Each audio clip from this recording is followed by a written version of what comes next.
American جو democracy کا نظام ہے اس کی شفافیت کا بھی پتہ دیتا ہے۔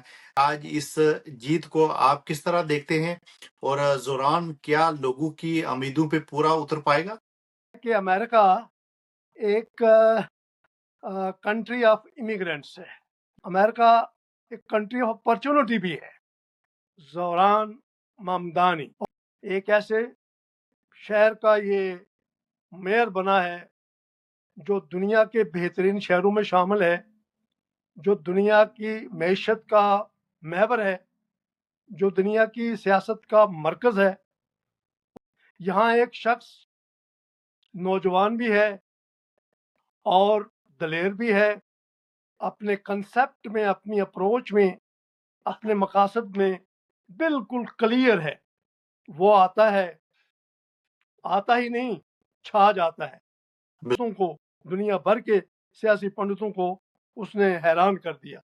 زہران ممدانی پہلے تو خود ایک جوان سال اور بہت ہمت والا، بہت اخلاص والا، اور عوام پرو پیپل لوگوں کے معاملات کو ڈیل کرنے والا۔ اس سے بہتر دانش مند، دانشور، سیانہ اور عوام دوست اور عوامی مسائل سے دلچسپی لینے والا بندہ ابھی نیو یارک میں آج تک کوئی بندہ پیدا نہیں ہوا۔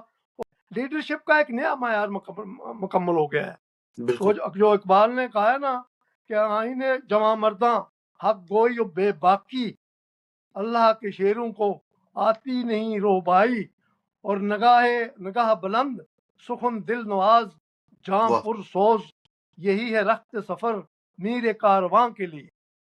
تو زہران ممدانی نے امریکہ جیسی عظیم جمہوریت، امریکہ جیسے عظیم ڈیموکریٹک سسٹم کے اندر سابقہ روایات کو ختم کر کے ایک نئی جمہوری روایت قائم کی ہے۔ اور اس سے بڑی بات یہ ہے، یہ جیت زہران ممدانی کی نہیں، یہ نیو یارک کے رہنے والے عام لوگوں کی جیت ہے، جنہیں پتہ چلا کہ لیڈر کیا ہوتا ہے۔ یہ ملک عوام کا ملک ہے، اقوام عالم کا ملک ہے، اور دنیا کے تمام مذاہب یہاں آسانی سے سمائے ہوئے ہیں اور پنپ رہے ہیں۔ یہاں کوئی مذہبی بھید بھاؤ نہیں ہے، اور نہ ہی کوئی کسی مذہب کا بندہ اپنے آپ کو دوسروں کے مذہب کے مقابلے میں زیادہ پروجیکٹ کرنے کا کوئی پروگرام رکھتا ہے۔ زہران ممدانی کی جیت امریکہ کے عوام کی جیت ہے، اور دنیا کے تمام انسانوں کی جیت ہے جو جمہوریت میں، مساوات میں، انسانی عظمت میں یقین رکھتے ہیں۔ اس لحاظ سے یہ ایک بہت بڑی فتح ہے، ایک بہت بڑا یعنی کہ نئے دور کا آغاز ہے۔